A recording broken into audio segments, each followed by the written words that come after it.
yango matata ndeko luka nzambe tala bote zotata bana ndeko lali wapi makambo ezo komplike ozeleli nini mopesi na nyonso afandi na lola babelela nzambe bamonaki moto kokitsa nzambe ya mose afongola mai nzambe ya ana apesaka bana ebele nzambe ya komisa sala ya mingi eko luka kolemba te.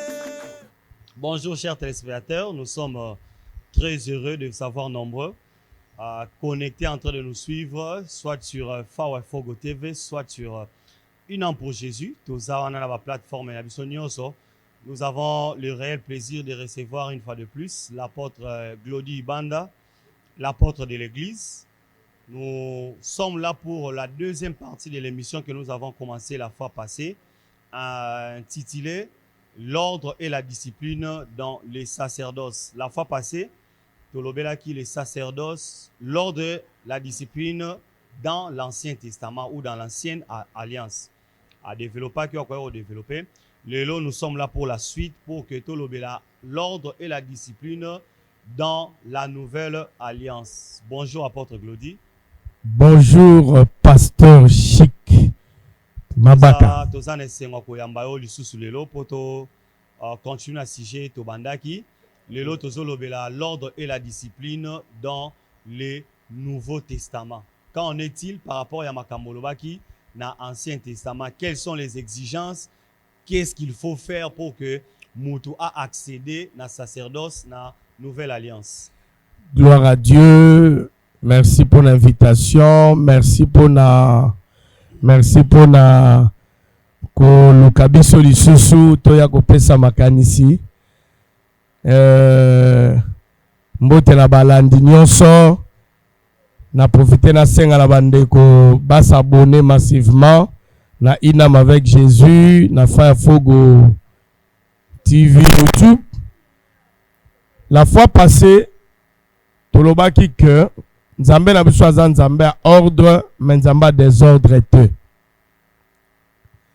Tobakisaki que il faut to passer na vérification parce que na livre ya Esdras bakendaki koluka ba liste ya ba prêtre ya ba sacrificateur ba misu ba kombola bango mona na gite mais ils étaient en train de servir.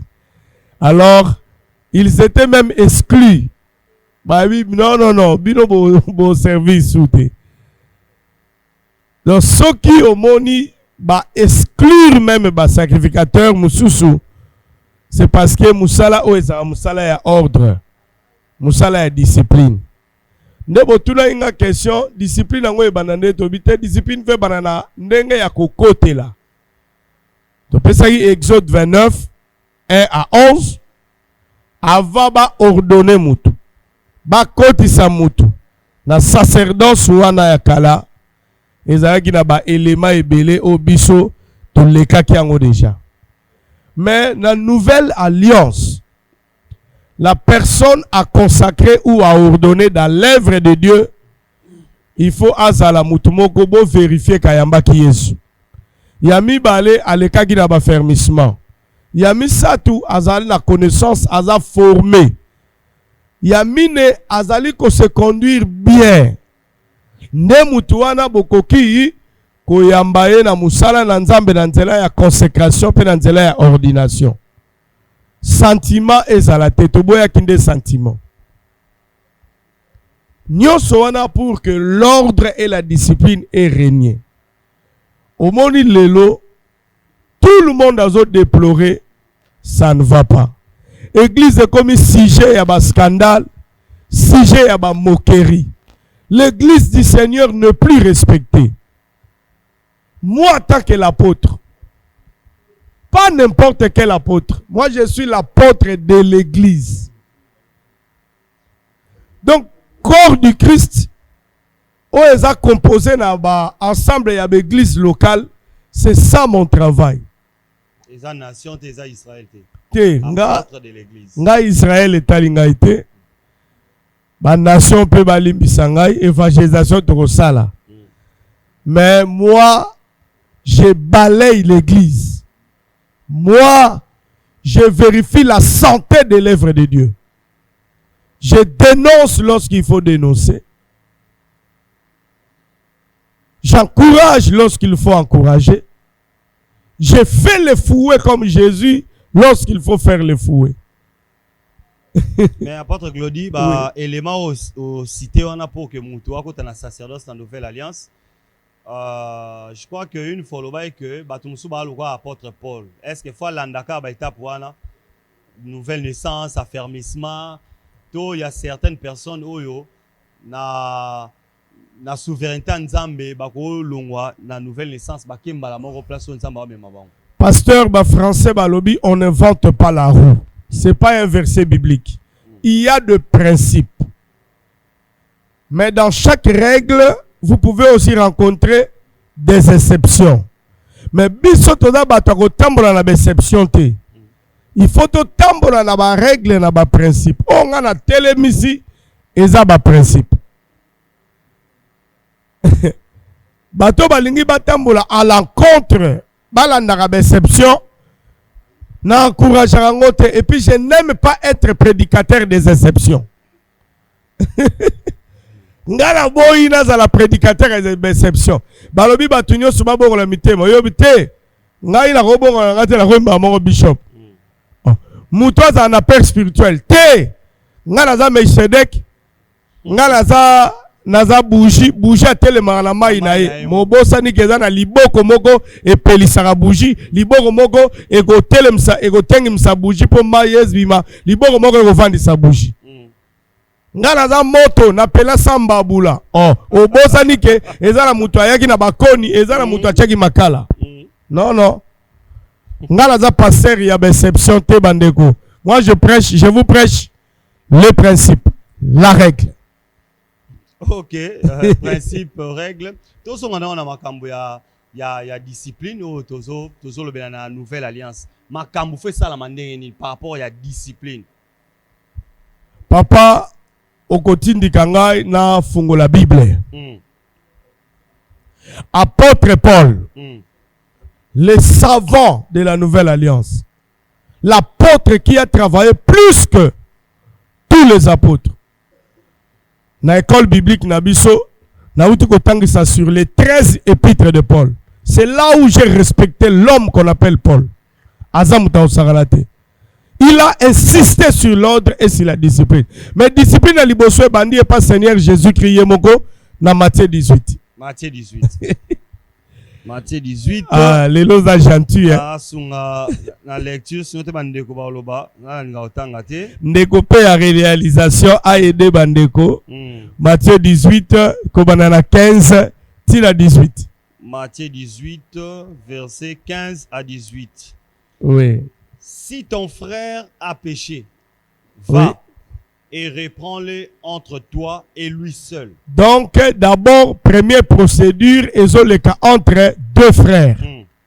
Avec amour. Oui.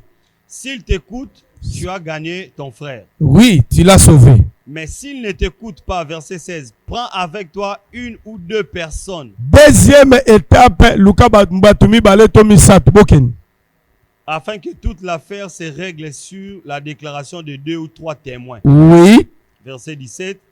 S'il refuse de les écouter, soki pa boyi na ekoyoka étape wana ya mibale, dis-le à l'église. Loba nango na église. Église awa batimate. Église awa eza ensemble. Lisanga. Mema likamuna lisanga. Et s'il refuse aussi d'écouter l'église, oui, qu'il soit pour toi comme un païen et un républicain. Amona na lokola za mupaganu azali membre de l'église était 18. 18, je vous le dis en vérité. Oui. Tout ce que vous lierez sur la terre sera lié dans le ciel. Oui. Et tout ce que vous délierez sur la terre sera délié dans le ciel. Papa pasteur. Au moni contexte ya écriture na Congo babebisa. Nande ni lisusu. Oh, mais na Congo version comment ya combat spirituel.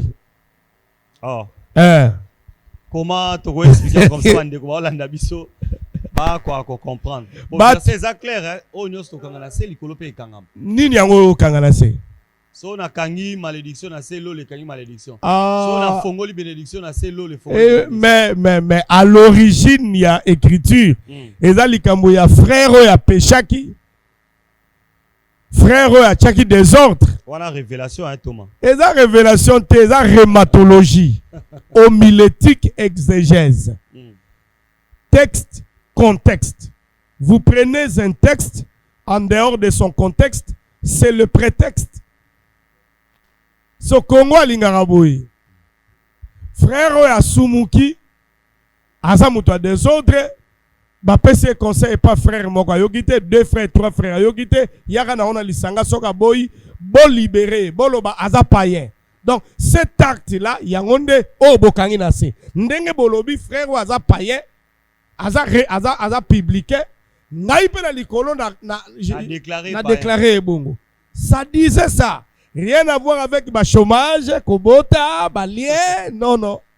Thomas, est-ce que procédure en église, Lélo, ils ont vraiment suivi? Basal et la rangote, Lélo et Zagaso, si rapport pour notre frère Richard. Si tout ce qui maman apôtre, Moutalobi, frère Richard a saliboé, vérifier à Kate. Papa Malamoko. Richard Rosa suspendu. Richard Rosa excommunié. Sans même qu'il y ait. Parce que Batubalingi Kotanga ba écriture te. Logos. Nanukuto activant te pour comme rema parce que le rema c'est le logos activé. Mais ton moment était que à camper l'église nem tu vas une discipline. So déjà mon camion landa procédure haute. Au moins que frère pas au comment ko ima tant ce robot taper ba rébellion. Yango ana bomoni mangomba na balabala moko 24 églises. Oya utagi na numéro 1, aké na numéro 5, aké na 12, aké na 27, tina 54 kuna. C'est-à-dire, nous remarquons des sorties inadéquates. Il y a de ces sorties qu'on pouvait bien éviter. On pouvait bien les éviter. Batubazo sala makambu, en dehors, il y a des principes, il y a des règles. Autour, il y a des principes, il y a des suspensions, il y a des sanctions, il y a des disciplines.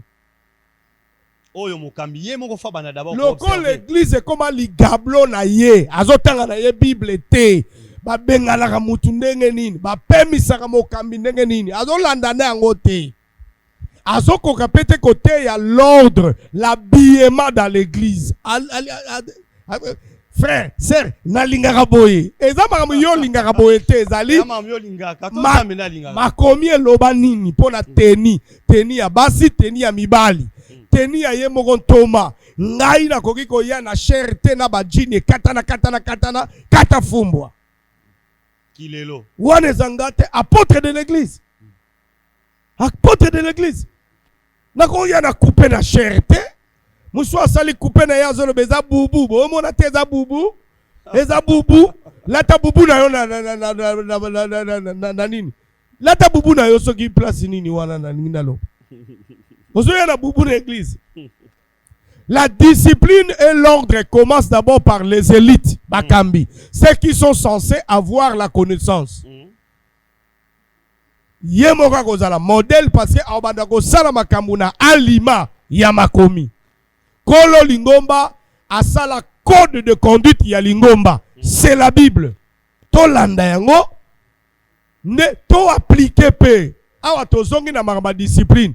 Tika bi sispanda.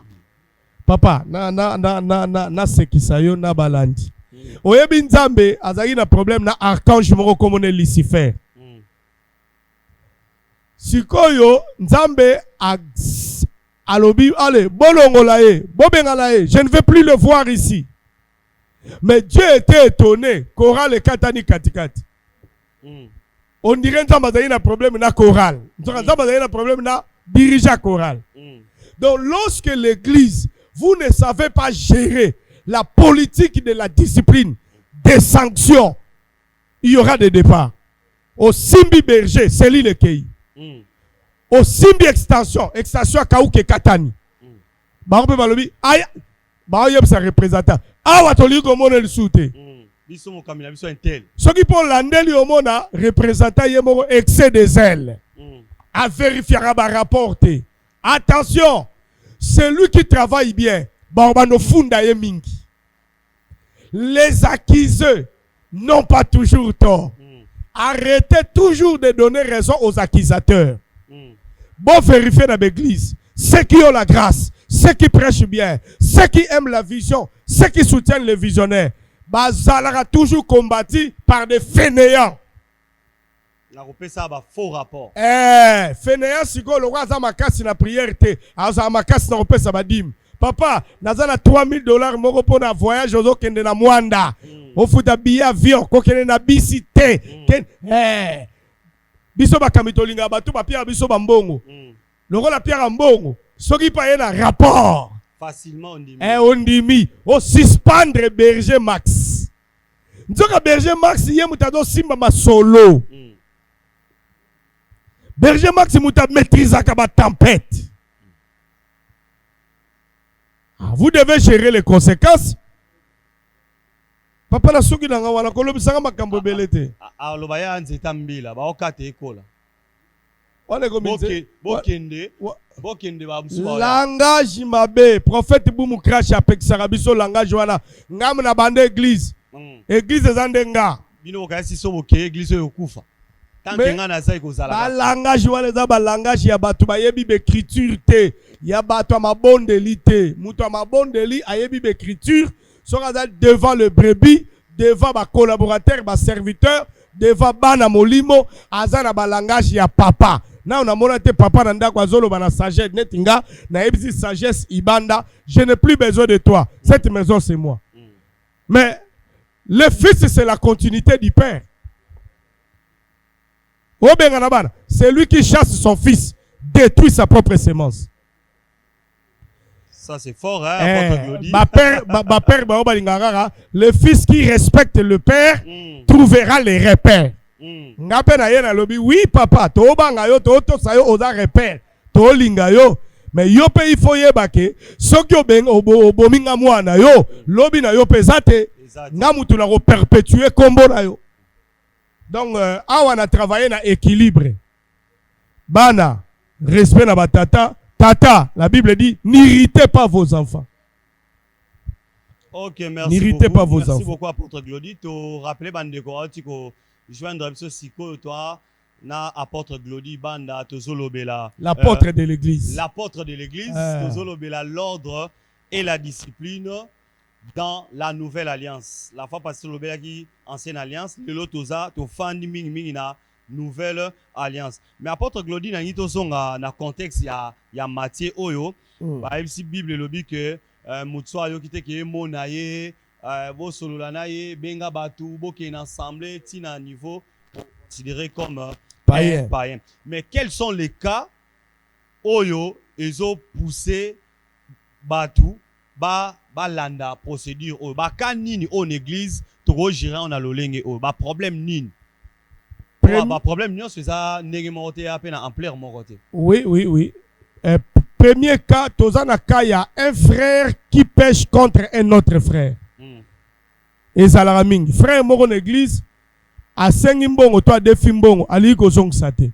Frère moko en église alobite ngala zana ndaka ko futela Maman tel a pesi mbongo so locataire abimi oya kokota amelie. Nous avons comme ça ba église na biso dans ba premier belé ya ba bongo. Tout est réglé dans la parole de Dieu. Tout est réglé dans la parole de Dieu. Ya moni Bible lobi ndeko wana asola na ye. Soka yokite ba luki deux personnes. Parce que epeki sama ba frère to ba sœur ba kendara ko zo solution makamla bango na justice amukili. Epeki sama 1 Corinthiens 5. Apôtre Paul a lobi nazo yoka ke mususu afundi ndeko na ye bato amukili bazo sambi sabino. Non, les affaires entre les frères doivent être réglées dans l'église. Quand mususu ezali kaya bato bazala désordre, c'est-à-dire il cause des désordres. Je voulais qu'on lise la Bible. Ouais. Merci papa. Lélo est gentil. Bandeko, il est trop gentil. On lise la Bible. Il est trop gentil. 2 Thessaloniciens chapitre 3. 2 Thessaloniciens 3. Oui. L'émission a un caractère pédagogique. Vraiment bien une émission école. Vraiment. Tu peux si frère Papelis Mbotena, merci. C'est grâce à lui, Baza Ebele, ancien papi, Mubama. C'est un papi Mubama à Londres. Attends verset. 2 Thessaloniciens chapitre 3. Verset 11. Verset 11. Oui, et puis tu vas sauter tout à 14 à 15. Nous apprenons cependant oui. qu'il y en a parmi vous quelques-uns qui vivent dans le désordre. Oui. Qui ne travaillent pas, oui. mais qui s'occupent de futilité. Ah! Église ya Congo ezape na bato aboyi.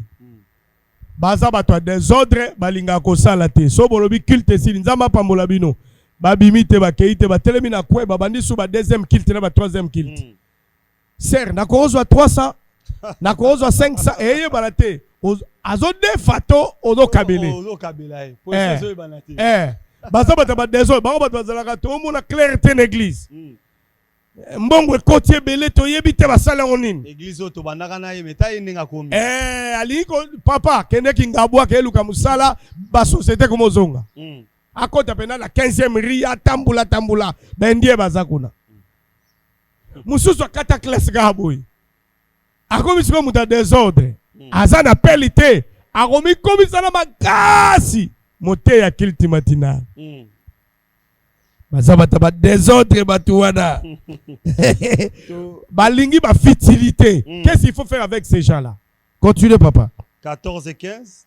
Et si quelqu'un n'obéit pas à ce que nous disons par cette lettre, oui, notez-les et n'ayez point de communication avec lui, afin qu'il éprouve de la honte. Ça c'est la discipline. On dirait apôtre Paul à l'oïbo quand c'est ennemi. N'ayez pas de communication. Et ça peut être discipline, et ça sanction. C'est très dangereux.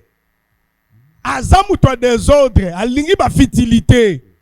Ko tambole na banda kwa batu. Kombo kaka, bosakola saliboye. Thomas saliboye. Papa tozo comprendre ete futilité, luka musala papa, na kitambo bagaze musala ezali. Yaki na kana bakombo batu. Azala muta bakombo batu. Azala loka ko sala te. Muto azala loka ko sala te, songi muteke comme métier. Songi muteke comme métier. Bible lobi notez-les, bokoma yango, bokoma, frère Benjamin. La petit Benjamin, Lusimba, Mbote, Aza Lubumbashi, Eza yote Ben. Frère Benjamin, Zamba Pambo, la Pinokuna à Lubumbashi. Docteur Ben Chaman, Amonga Foule, Eza Peyote. Ba on yo son église, balingi ko sala te. Papa, église ezali place te o e gardaka ba chômeur. Un chômeur éternel dans l'église, c'est un indiscipliné. Assili sa classe, aluka boulot, ata coup de main, ata journalier, 16 heures oye, au sali musala nzam. En dehors, na libanda, tu travailles, à l'église, tu œuvres. À l'église, azako œuvre. Na œuvre qu'en intercession. Mais na travaillaka, na sonas. Yango zomo na batu bakomi ayembi azo déclarer mbongo bayembi. Mbongo ba intercesseur. Muso abisinga papa retraite au sali tolo pass miliki. Na ebisi na église o muta sala na kobela sala te. Soko travaillera quelque part. Tango sisi ko yemba yo moko bima na kwe ozui bel hollandaise ya mai obwaki tolo ekangami. Mais Thomas l'ouvrier mérite son salaire. Hein? Bah, l'ouvrier mérite, mais l'ouvrier ne réclame pas. Yo monite que ouvrier wana zo réclamer. Bon, so mo kambie moko idée wana ezate qu'il faut ne quoi auto yemba fa mériter en auto nini boy. Ba rappeler quand même ça s'appelle ko mériter zali hein. Ko yemba muko mususu nzamba simbi motema. Yembeli o papa yaka. Kende kuna na aner basa elo ba identifier yo affaires étrangères appelle son passeport, je t'amène quelque part. C'est ça le salaire que tu mérites. Et ça ba 2000 là ba 3000 francs. Yango te ba toi ba désordre, pas de communication. Voilà bolobani, nous sommes trop durs. C'est la parole de Dieu. eza na bato mususu bazotia ba désordre na ba communauté bisika bazali. Nandeli Thomas. Kobengisaka ba réunion moko clandestine. Oto na moi groupe na so intercession na ndakwa tokuta na hakuna. Makambo te oloba wa mokambi ayeba te. Ekomi déjà mabe. Ndenge moko na prophète aleki na ndako mbato ayebisi mwasi wana service na kosala yo mobali no ayeba te. Ekomi suspect. Biloko a cache. Il n'y a pas l'onction de Dieu dedans. Dieu aime l'officiel. Dieu n'aime pas l'officieuse. L'officieux. Verset 15. Yangwara. Verset 15. Ne les regardez pas comme un ennemi, mais avertissez-les comme un frère. Comme un frère, avertissez-le. Mais mutuda to lobisate to. Bon lobisate mas ennemi te. Na football, soki bazo beta, jamais joueur équipe yo akobando pesa passe na joueur équipe yo. Yango ba lobby. Bon communiquer na yete. Mais au moins après match ba yambani.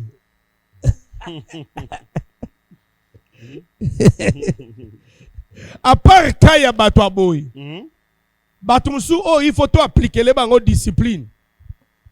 Et ça bato ba causer ba division. Vraiment. Oui. Romains 16. Romains 16. Ah. Lelo bon, lelo c'est pédagogique. Lelo est pédagogique. La Bible lelo. Ba limbisa biso. To boye za la keo apôtre aka na makamna zo asoki wapi. Nion son la Bible. Romains chapitre 16. Verset 17. Verset 17. Oui. Je vous exhorte, frères, à prendre garde à ce qui cause des divisions et des scandales au préjudice de l'enseignement que vous avez reçu. Éloignez-vous d'eux. Au monde de catégorie, mususu bo appliquer les bango discipline, il y a éloignement. Bao ya des autres, balingi misalate, bango, bolongo la communication. Mais baza benemite. Mais ba oyo, bazo causer ba désordre. Bato ba scandale, éloignez-les.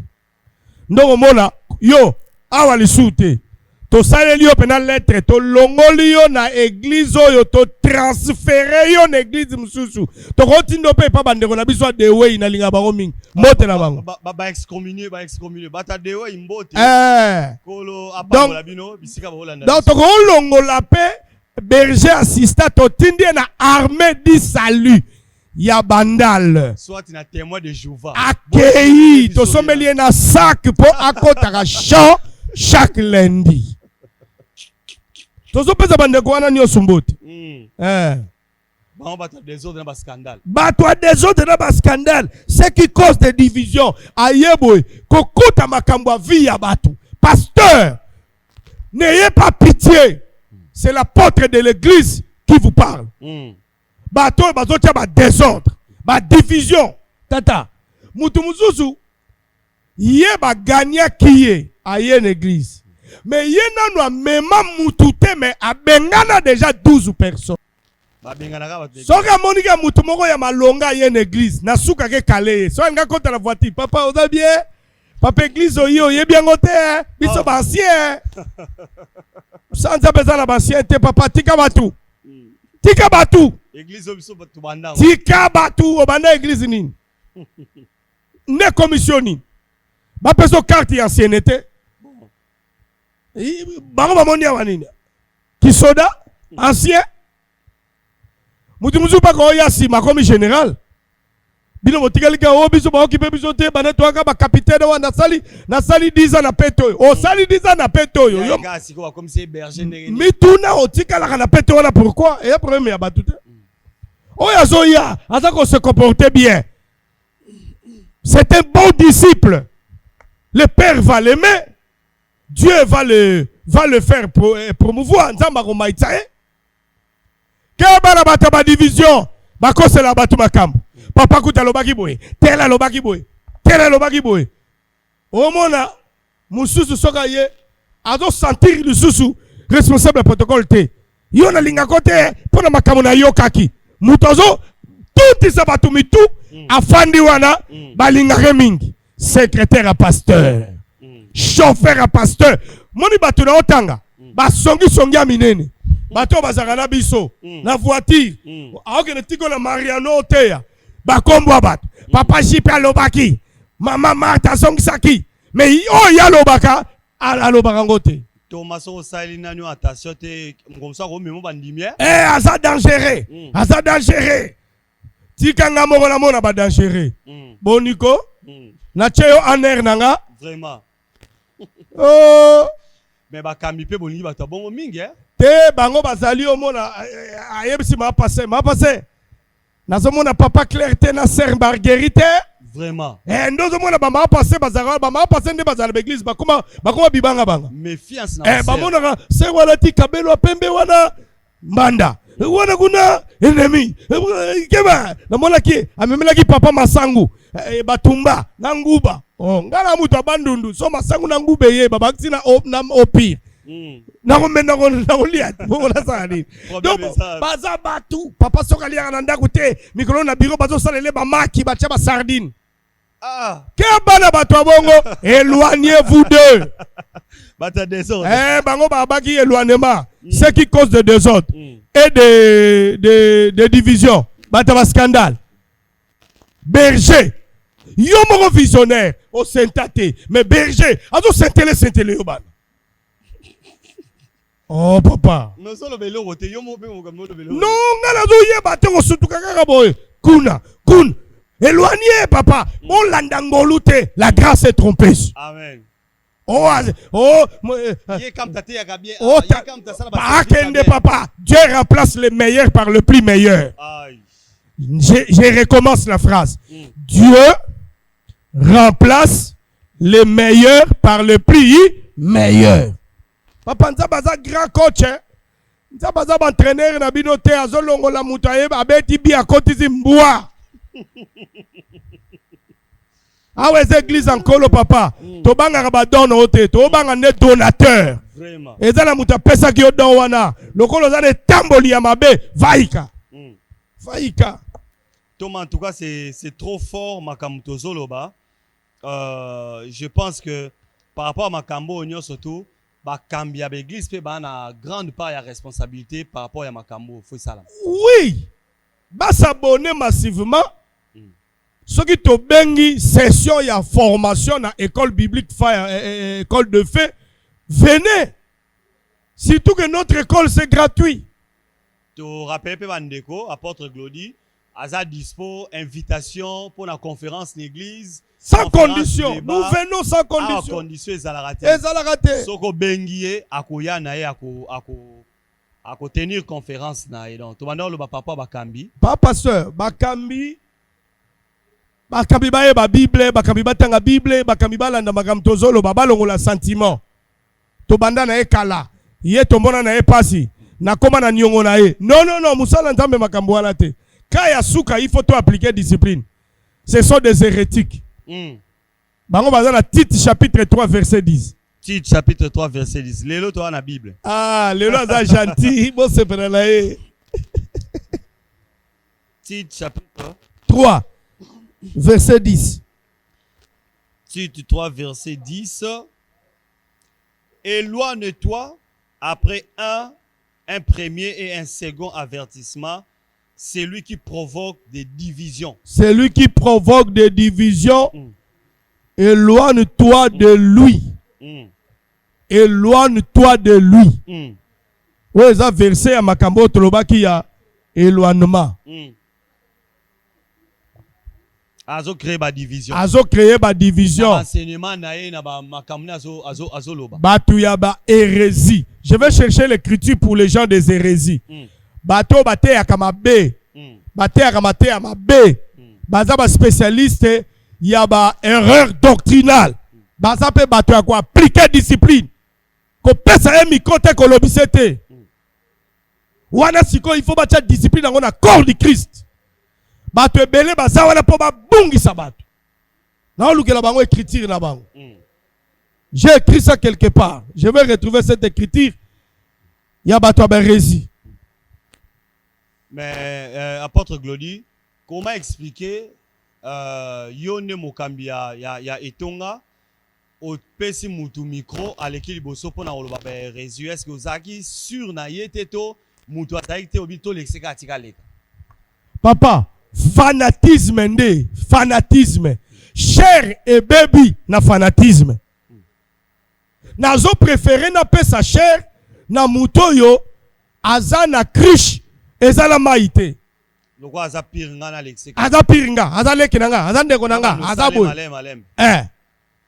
yende nazo préparer soko zo préparer la ndenge na yo mais na makambo Jésus te mutu oyo oza sirte ke aza na formation suffisante ta lokola makambo tolobi ya par exemple Jérémie je t'avais connu je t'avais tout ça dès le ventre de sa mère mais mutu musu azote ya ke libuma mama wana eza libuma mama na bango abotaye le ventre de la mère c'est maman Christine. Or je t'avais connu dès le ventre de ta mère. La Bible parlait de l'éternité. La Bible parlait de l'éternité, papa. Problème interprétation. Interprétation, ils ont bien passé contexte, c'était contexte géographique, contexte historique, social, sociologique, philosophique, mental. Il y a texte au Simbi. Formation pe balingité. Baboya, ngana nzamba benganga. Molimo satu mtete molimo satu bata molimo biso toza bato grâce bino bato bopesaka soko yo lobi on va parler sur le salut dictionnaire lobi bata musuni bata babenga biso bata maya lobo bangonde bana milike kuba nourriture solide nzambe batanga Nalingi et loco, c'est la dire que on voulait dire que papa torozonge la prochainement une mission sur les 4 langages de la parole de Dieu. Prédicateur, il faut allober la batou selon la doctrine, la connaissance, la prophétie et la révélation. Mais aujourd'hui, vous allez comprendre quand on parle de connaissance, formation, badwazomona ezali kaka typologie, interprétation. Non. Vous ne pouvez pas faire la promotion d'un seul langage au détriment de 3 autres langages.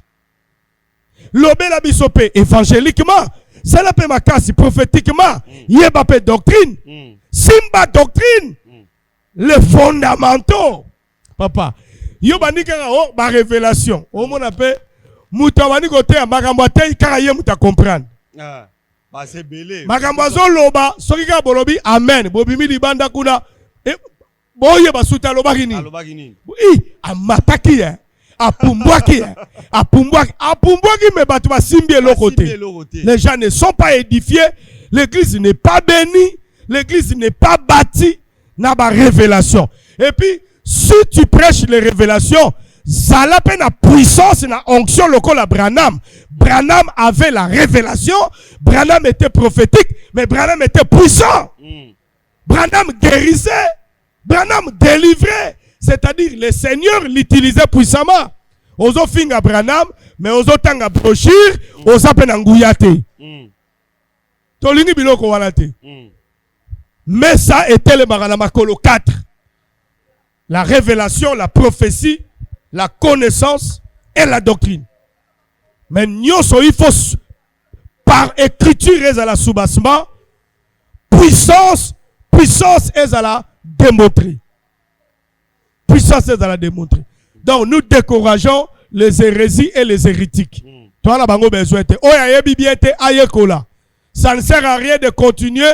Ya roloba makam oya di na bala tangisa bino na 86 na chwapa. Ya ngoso te la ka lelo aidi na yebi ba réalité à lelo te. Ça, c'est important. Merci beaucoup. En tout cas, merci beaucoup, apôtre Glodine. La réalisation de ce signe qui est au Komina Souka. Oui, merci. C'était vraiment très édifiant. Bandeko so oyo balandi biso baza vraiment très édifié par rapport à enseignement à l'élo. Tu rappelé bandeko que apôtre Glodine Zawana besoin à conférence, débat contradictoire côté à la culte. Côté à la culte. Soko lingyo bonté, y a le patron émission ngana le kato sala débat contradictoire émission azane disponible numéro ezana ou bengi ba page Facebook na biso ba WhatsApp na biso eza comme ça toko bongama pour que to yamba obo sala débat. En tout cas apôtre Glody to komi vraiment na souka Merci pour la disponibilité. Malgré temps, fouiller, ça toujours un plaisir. Peuple de Dieu, c'est aussi une bénédiction pour Nabiso. En tout cas, comme souka, na habité soki les camo Yakoba Kisa et Zali. Oui, Batebele va déclarer qu'il numéro de téléphone. Et ça la rango na ba ya écran na bino. Yango wana ezara deux numéros, to moko to deux nyos bobenga plus 243 89 85 29 273 na WhatsApp bokoki kokuta pe biso kuna. Mbote na bino kimia esengo santé malamu na mabota na bino. Que Dieu vous bénisse papa. En tout cas, merci beaucoup pour la bande de cognos sur l'anda qui biso to komi vraiment na suka ya émission amso mukola lelo mbote mingi na bande ko o balanda abiso de partout. Bande ko ba accompagner abiso inam pour Jésus au pied du maître. Bande ko fa fo gonkola pambola bino. Ndeko ancien mubama na Londres nzamba pambolo mama baby kola pambolo mukolo malamu oyokana kala to mona ko lisusute nzamba pambola o mama nene kala la mula jana Durban nzamba pambolo mama Niki kala la nzamba pambola yo bandeko nyonso équipe technique Papelis Landu na réalisation kola kwa pambola bino Junior Kokas preneur de son abison kola pambola bandeko nyonso o na tangi tantu kan kola salabino bolamu tokutani très prochainement si le Seigneur Jésus-Christ ne revient pas cette nuit. Au revoir. Viango matata ndeko luka nzambe Tala bote zotata bana ndeko lali wapie Makambo ezo komplike ozeleli nini Mopesi na nyonso afandi na lola Babelela nzambe bamona kimoto kokisa Nzambe ya Mose afongola mai Nzambe ya Ana apesa kabane bele